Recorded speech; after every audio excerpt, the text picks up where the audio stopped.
Yes, we are back. We are back. We are back with yet another episode of Quiet Storm Sports. Listen, guys, here's the deal. The Ravens offense sucks, right? It's out of sync. It's the only thing that's really keeping them from being true perennial contenders for another Super Bowl this season. I'm going to talk about this and a whole lot more in this film study episode of Quiet Storm Sports.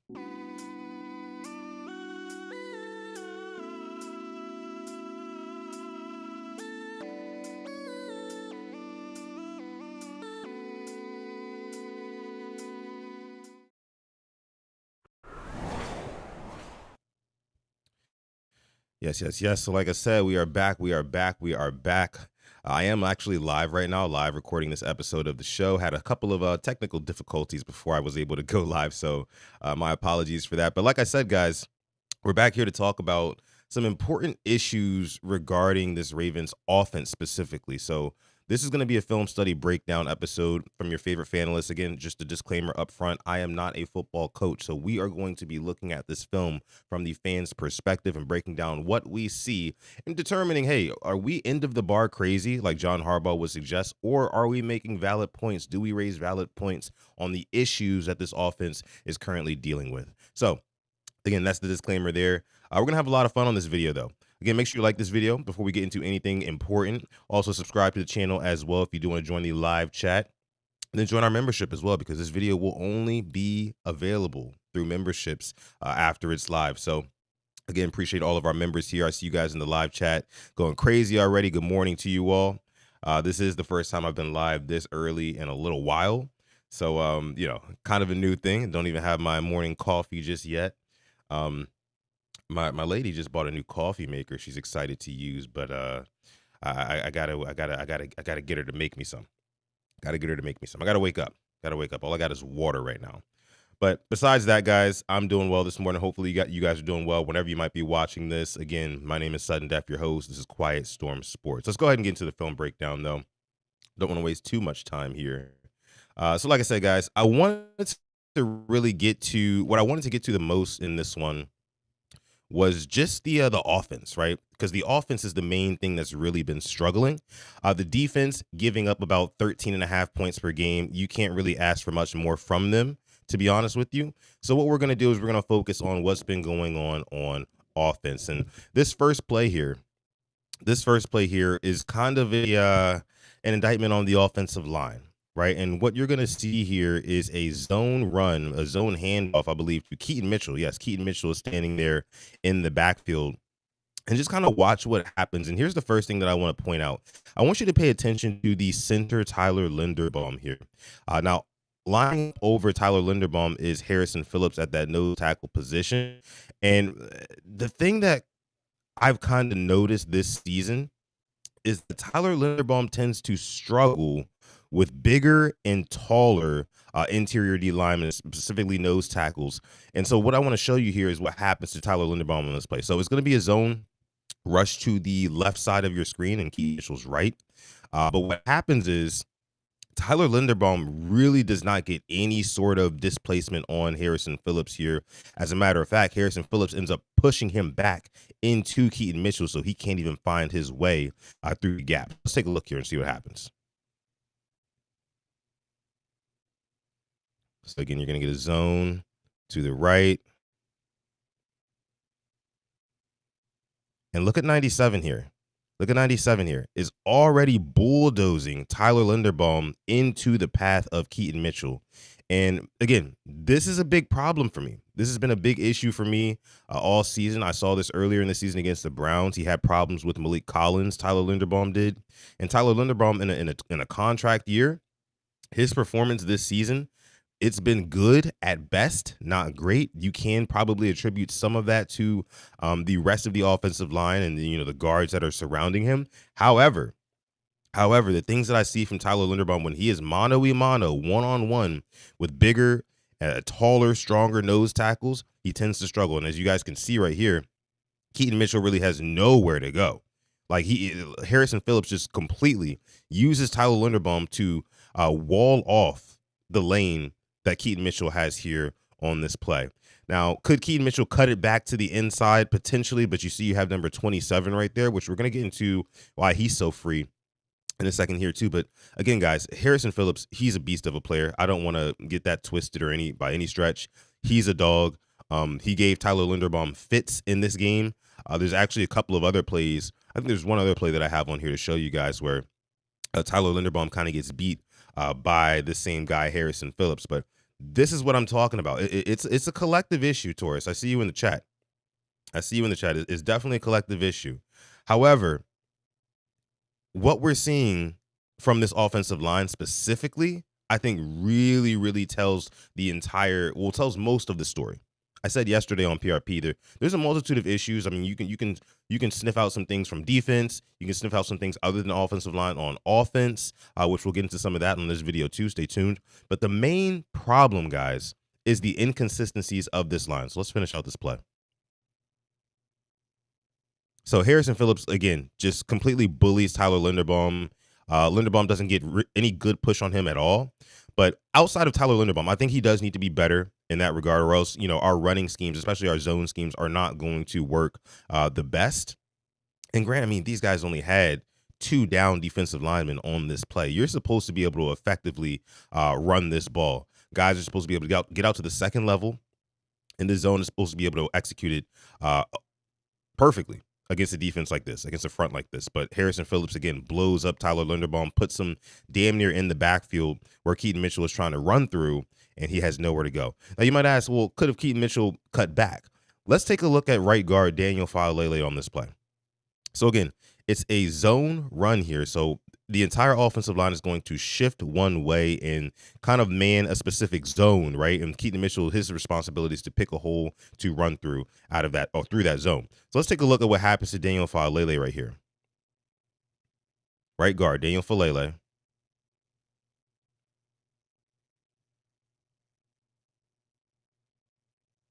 Goes in motion. Faalele opens up in the zone. Now, you see the first guy that Daniel Faalele is scheduled to block here, like in line, is number 27, which is a strong safety, if I believe correctly. Mind you, Daniel Faalele has probably well over 100 pounds on this guy. But watch what happens. I mean, he just gets shedded. Daniel Faalele gets absolutely shed by the strong safety. And maybe Faalele was just trying to climb up to number 56 right here, which I believe is Quincy Williams. More on him later on in the show. But my thing is, with the amount of mass that you have, if you're a Daniel Faalele, and let's run that back one more time. Again, pay attention to Faalele. With the amount of mass that you have, if you're a Daniel Faalele, my thing is, if you're in line to block 27 and 56 is right behind him in this zone, why not go right through 27's chest and literally push him back into 56 instead of whiffing on 27, barely getting a hand on 56, and then after that, allowing 27 to come from the backside and clean up Keaton. That is, you know what I mean? Again, offensive line, and it's not just Faalele. I mean, I talked about Linderbaum on that play too, so it's not just Faalele. Right, it's Linderbaum in some spots, it's Faalele in some spots, it's Voorhees in a couple different spots. Sometimes it's Rosengarten. Stanley is normally the constant, except for that Browns week against Myles Garrett. He got destroyed. Anybody would. We get that. And I'm not trying to, single out these guys. I'm not trying to say that they have to play perfectly. I think they just have to play a little bit more consistently. And you're going to see some instances in this video where them blocking things up really well leads to perfect execution for this offense. Let's continue. So like I said, guys, it's not only just an offensive line problem on this play right here. I think that they have it blocked up decently well, right? I believe this is going to be a duo run here. I believe this is going to be the duo run where you're going to have the double teams on the 2 interior D tackles, on the 2 interior D linemen. You're going to have Derrick Henry picking his spots, right? But here is an instance where Derrick Henry makes some interesting, and when I say interesting, I mean in a negative way. He makes some interesting choices when he chooses what hole he wants to go through, right? Let's see. Let me see. All right, so watch Derrick Henry on this play. They did a lot of this running from under center. Big heavy packages, man. Heavy packages. I believe this is 21 personnel right here. Yeah, I don't see likely on the field. But watch this. Yeah, duo run. And you can see there's kind of some confusion. Let's bring that back. Let's bring that back. Let's bring that back. Let's bring that back. Watch this, guys. Watch this. Let's watch the blocks off of the beginning of the play.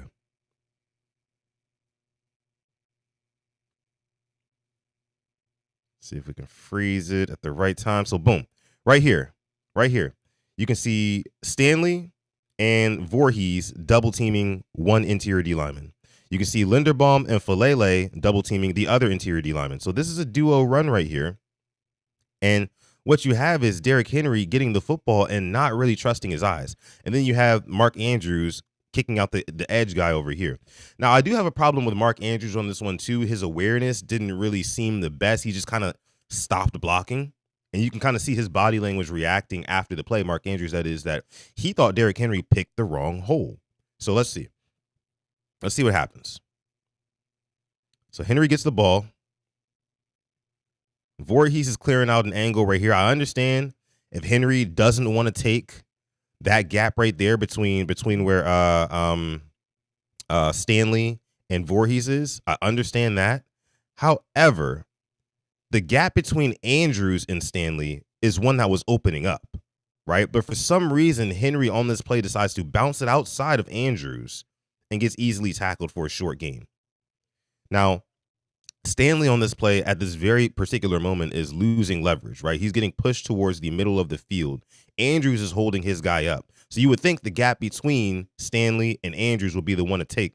But watch what Henry does here. And as soon as Henry bumps it out to the outside of Mark Andrews just completely stops blocking. Derrick Henry gets tackled, and you can watch Mark Andrews' body language. He's kind of like, what the heck, dude? Watch this. Andrews just stops blocking. But there was a hole, there was a lane for Henry to run through on this play. I'm sorry, but there was. He just does not pick the right hole. And maybe this is him just not trusting his eyes. You know what I mean? Obviously, Derrick Henry is a type of running back who he needs to get a full head of steam, which means that it would behoove him to pick his gaps early and run hard through them, right? Tila says he didn't trust it. Absolutely. That's absolutely what it was. So, I mean, again, it's part of the offensive line. It's partly Derrick Henry, and that's why Derrick Henry said after the game, "Hey, look, man, we gotta execute better." All 11 guys. I truly don't believe he was only talking about the offensive line. That's been the narrative coming out of Week 12, is that Derrick Henry called out his offensive line without really calling them out, saying, "Hey, all 11 guys got to execute, and things got to go right for things to go right." He's right about that, but I also think that he knows for himself he could be a little bit more decisive about picking some of these holes, right? Because obviously cutting around in the backfield, that's just not his game, guys. That's just not his game. That's not what Derrick Henry does.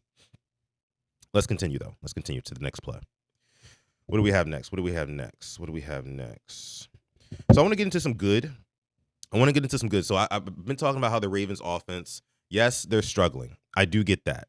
However, there have been some good things that I've seen. So this is only going to be a 4-man rush on a drop back pass from Lamar Jackson. And a lot of people have been giving Lamar Jackson criticism like, oh, you know, he's regressing. He doesn't look the same. And you're right. Lamar Jackson looks like he's out there playing at most 60%, at 60% health, right? And 60% intensity. He can't really run the ball all that much right now, but he can still throw his ass off. I'm telling you. And this is a perfect example of that. So this is the play, full disclosure, where Zay Flowers catches it over the middle and bounces up in a half a second. Let's see what happens on this play from the all-22 angle. A lot going on there. It happens very fast, but let me break down what happens from the end zone angle here. Interesting stuff. So you got Lamar. Obvious passing situation. I believe this was a 2nd and 10, I want to say, after a failed first down run. They send Likely in motion, right? Nobody specifically follows Likely. There's no man who specifically follows Likely, which means there's going to be zone coverage here. And if you saw in the all 22 cut of it, which we'll go back for a second, in this zone coverage, you see Zay Flowers immediately get inside leverage here. And he gets past the linebackers, but not past the safeties. And he kind of sits down in that open zone right there. Boom. Now, like I said, the Jets only rushed 4 on this play. So they dropped back a lot of guys into coverage, right? They dropped back 7 guys into coverage. You got a couple of linebackers in the middle of this field that can muck up that airway for Lamar to throw to Zay Flowers. But Lamar does something very, very beautiful, and what a lot of people aren't talking about here, and a lot of people don't give him credit for, is just his cerebralness in the pocket, man, and being able to look off defenders to get his guy open. That's exactly what he does here. It's exactly what he does here. Watch this. Watch this. So obviously Zay Flowers, he gets in the soft zone of the defense behind the linebackers in front of the safeties. Beautiful stuff, right? But again, I want you to pay attention to number 56 on this play. I believe that's Quincy Williams, I want to say, their linebacker, who's dropped back into coverage right here.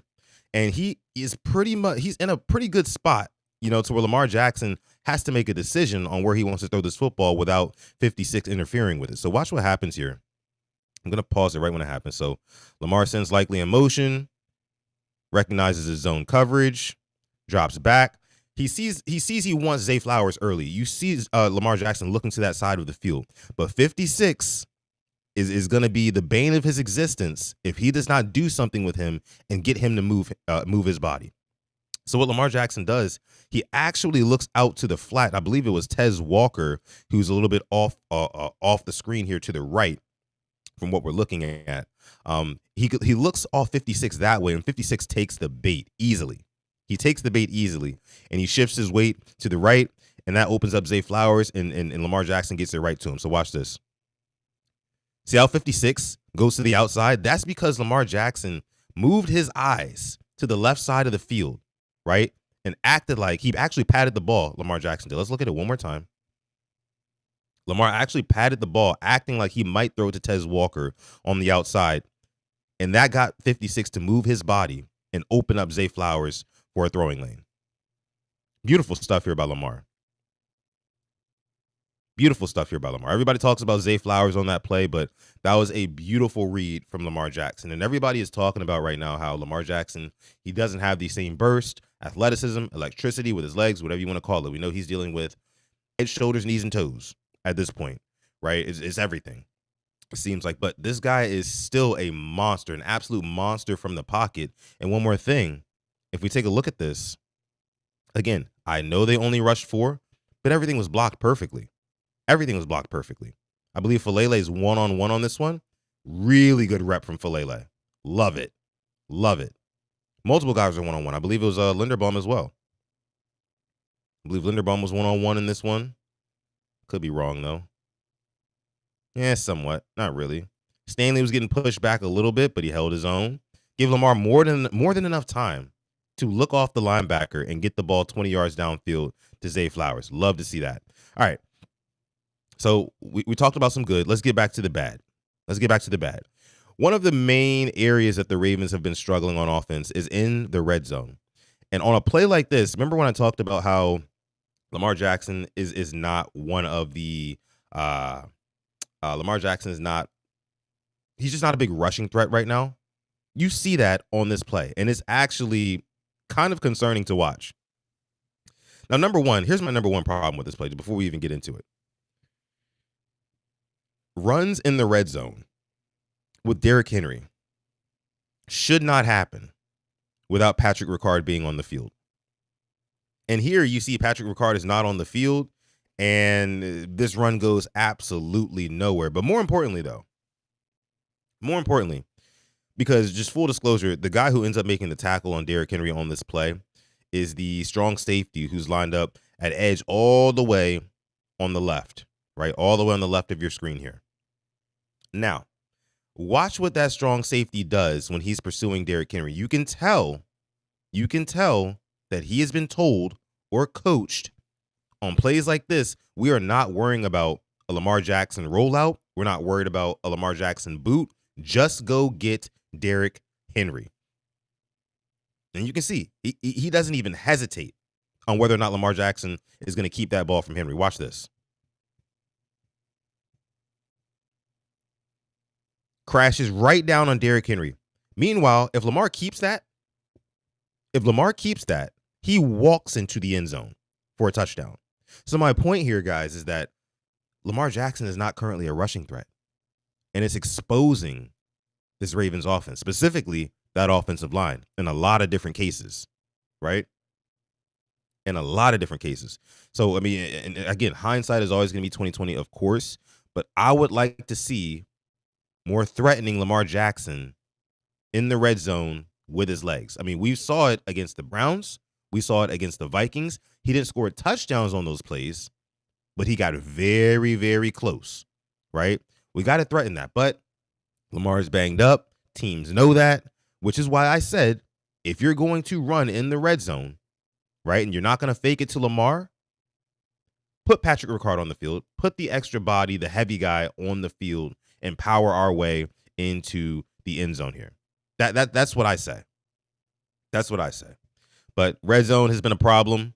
Of course, the Ravens do end up scoring on this drive. I believe they end up scoring on this drive because they finally bought in Patrick Ricard. It had to get to 4th down and goal, or 4th and 2 it was, on the goal line, and they bought Patrick Ricard in for the first time in 4 plays, and what do you know? They score a touchdown. But the first 3 plays, so this play right here that we just watched, and I'll run it one more time for you guys. This was 1st down, right? So obviously they get nothing here. And then 2nd down, they run another Derrick Henry run, but it's a read option with Lamar this time. It's not from under center. It's a read option. And again, the edge guy completely does not respect Lamar Jackson keeping it right now. And I don't have that play on the docket here, but that's what happened exactly after this play that we just watched right now. That's what happened exactly after this play. They ran another run with Derrick Henry. No Pat Ricard on the field. This time it was a read option with Lamar. The edge guy did not respect Lamar Jackson keeping it at all. He crashed out on Derrick Henry from the weak side. No gain. The 3rd down was the pass from the shotgun to Mark Andrews. Harrison Phillips got his hands on it, and Mark Andrews couldn't bring it home. He couldn't catch it, which is kind of understandable. I don't put that whole thing on Mark Andrews, that drop. But let's continue here. What else we got? I think it's only a couple more plays, guys, and then we'll be done. But you guys are kind of getting my point here, right? I think you guys are getting what I'm trying to say. This is like the issues for this Ravens team right now. A lot of it has to do with the offensive line. Some of it has to do with Derrick Henry, not trusting his eyes. Some of it has to do with the threat of Lamar Jackson running the football just not being there right now, like just not being there at all, right? But again, a lot of this is predicated off of that O-line. It's the O-line and Lamar Jackson being a little bit banged up. It's created a pretty nasty product, and not in a good way, not a good nasty, a bad nasty. It's created a nasty product for this Ravens offense, man. It's not good. It's not good. Let's go ahead and continue here. What else we got? What other juicy plays do we have? Let me see which one I have here.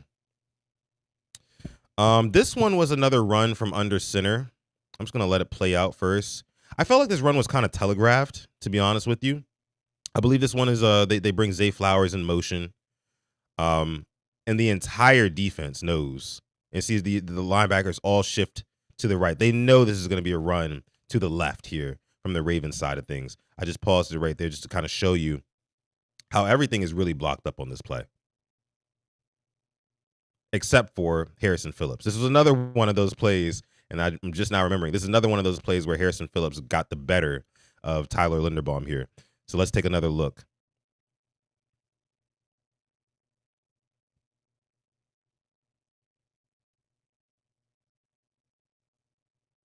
Zay's in motion. They know it's going to be a run to this strong side over here.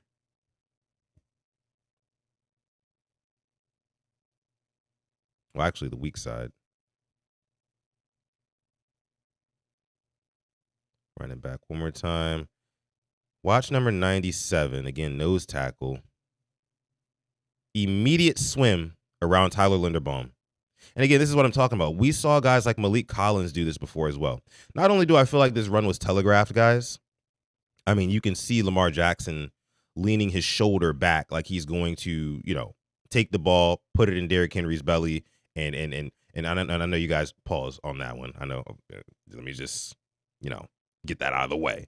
But you guys get what I mean, right? He's going to give the ball to Derrick Henry, and it's kind of obvious on this one. The linebackers know, everybody knew it on this play.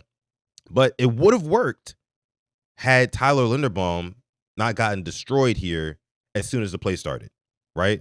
So watch. Immediate swim past Linderbaum. It's a zone. It's a zone run, guys. That's the thing. Everybody's moving in one direction. It's a zone run. Nobody pulls. Thing is, Harrison Phillips picks up on that again. Harrison Phillips is so good. I have to tip my cap to him because there are multiple plays where he just completely destroyed the Ravens run game in this Jets game. So, I mean, but again, I think Coach had actually taught me this. Shout out to Sip to Tally Films when I was watching one of his videos. But, on these zone runs where like everybody's kind of slanting in one direction, if you as a defensive lineman can kind of angle yourself and get through one of those slant lanes, right, it's going to give you a free lane at the runner here. And that's exactly what happens here with Harrison Phillips. Again, if you're Linderbaum, you have to hold that block for at least a split second. But he gets no parts of Harrison Phillips. Run it back one more time. Linderbaum's got to be better, man. He's got to be better, in my opinion. Not to say he was bad all game, but look, immediately gives up the inside here. Nothing he can do. Derrick Henry's brought down in the backfield again. Offensive line run blocking has not been good. It's not been very good. When it has been good, it hasn't been consistent. Okay?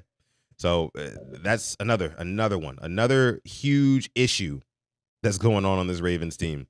Now let's end it with some good, guys. Let's end it on some good. Let me see. Let's end it on some good here. So we've got this was actually the funny one to me. This is one Patrick Ricard pancake blocks Jermaine Johnson, and Derrick Henry literally walks into the end zone. There's a little funny story on that one. There it is right there. Little funny story on that one, because Jermaine Johnson had called out Cole Jackson on Twitter, basically saying like, this is how I know y'all don't know ball. I saw that Patrick Ricard was lined up and was going to try to wash us out down the line of scrimmage. So my job was to put him in the C gap. That's what Jermaine Johnson says. He was trying to put Patrick Ricard in the C gap, right, and maintain that. But my thing is, the C gap turned into the A gap. I mean, he basically made the D gap as wide as the Nile River. If you're gonna keep Patrick Ricard in the C gap, you at least have to stay upright, my guy. You at least have to stay upright. Watch this. You can say like, look, you're trying to keep him in the C gap all you want to, but he clears you out. So it gives Derrick Henry a clear path into the end zone. So, I mean, if that's what you were coached up to do, you know what I mean? Then it's either you didn't fully execute the coach's actual game plan there, or you just got your ass whooped. You just got caked, man. You got pancaked on this play. There's really no other way around it. I mean, if you do maintain Patrick Ricard up right here, you do have a little bit of a chance to get to Derrick Henry, right? Because Derrick Henry might have been forced to cut it out just a little bit more. And who was it? It was, let's see. Let's pause it. Right here, right? Right here. So if you're not getting pancaked, Jermaine Johnson, right here, you might have forced Derrick Henry to cut it out just a little bit more to the outside. And then you have number 27 up here, who still probably would not have stopped Derrick Henry. But he would have gotten a hand on him at least. He would have gotten driven backwards for a Derrick Henry touchdown still, but he would have gotten a hand on him. But my point is, Jermaine Johnson, it's okay to say that you got outplayed on this one. Maybe you did make the right adjustment based off of what you were originally assigned to do. However, you just got beat on this play. You just got beat. And Henry walked into for a touchdown because of it. So that's the more good on this one. But again, guys, of course, there is, when it comes to the offense, and I know I didn't look at any sort of defensive plays at all on this one. And that was for a reason. That was for a reason. I didn't want to pay attention to any defensive plays because the defense is not really what's been struggling right now. The defense has been bending, not breaking, but they're also punching back with timely and key turnovers, like we saw from Marlon Humphrey, and in games past as well from Nate Wiggins. Nate Wiggins should also had a pick in that Jets game too. He dropped one right through his hands. That sucks. But again, the offense has been the main culprit of this team so far, and that's why I really wanted to make this film study video to kind of highlight. Okay, is it just the offensive line? It's mainly the offensive line, for sure. It's not just one guy either, right? I mean, you see stuff from Falele, you see stuff from Linderbaum, you see stuff from Rosengard. It's not all been included in this video, right? There's plenty of stuff from Voorhees as well, you know? So it's the entire offensive line that just is not playing very consistently right now. Then also you have Derrick Henry not really trusting his eyes, not trusting his vision quite in the same way like he was last year. Last year, you saw a bunch of huge runs get broken off from Derrick Henry. It was pretty much a weekly occurrence that he was going to get sprung free for a big run. But that's because he was running with so much decisiveness and confidence and conviction, right? This year, he's second guessing himself. Why? That goes back to the offensive line. Lamar Jackson is also hurt right now. He's banged up. Why? You could say the deficiencies of the offensive line. He's taken some hits this season. Hell, he got his foot stepped on before the season even started by one of his offensive linemen. They still never told us who, by the way. You know, but he's a little bit hurt, so that way defenses aren't really respecting the Lamar Jackson rushing threat in the same way, and it's made it a lot easier to defend this Ravens offense. But again, there was also some good things. We looked at some good things. Lamar Jackson, still a beautiful thrower of the football. He had he had a miss or two in the game. Of course, the deep shot to D-Hop, I felt like that could have been laid out for, maybe caught, but I'll take the overthrow on that one. The long play to Zay Flowers that ended up being defensive pass interference, that could have been a touchdown. I don't necessarily know if Zay Flowers would have tracked that ball over his shoulder and brought it in. It would have been a spectacular touchdown, but gave his guy a chance. Throw it in the end zone to Mark Andrews, right? That ended up being dropped, even though because it was tipped by Harrison Phillips on that play. Quiet as kept. Nobody's really talking about that. Again, Harrison Phillips is a beast. That's another common theme of this video too. Shouts out to him. He's good. Other than that though, what was I gonna say? Damn, I forgot just that quick. Other than that, it's just overall, you have multiple issues across this offense, and it all kind of predicates off of that offensive line, right? They're just not executing consistently enough for Derrick Henry to trust his vision, to trust his lanes. Obviously, they're getting Lamar Jackson banged up. They're getting him hit and hurt, but Lamar can still throw, right? Even though he's not seen as much of a rushing threat. And then down low in the red zone, I think the moral of the story from this Jets game, put Patrick Ricard in the game. Like he should be honest. I want Patrick Ricard to play every running down. Now that's just me. That's just me. But especially in the red zone, especially when you have first and goal, there is no reason for 42 to be on the sideline. No reason at all. Because you see the type of impact he makes on that line, especially when they're down low about to score by running the football. So let me see what you guys say here in the chat. Don't start on Zay Sutton. Don't you do it.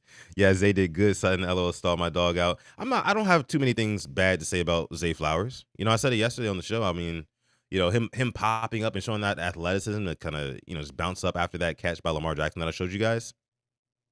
That's the type of X factor and athleticism that I want to see him translate into getting downfield and scoring touchdowns, like running by guys and scoring touchdowns.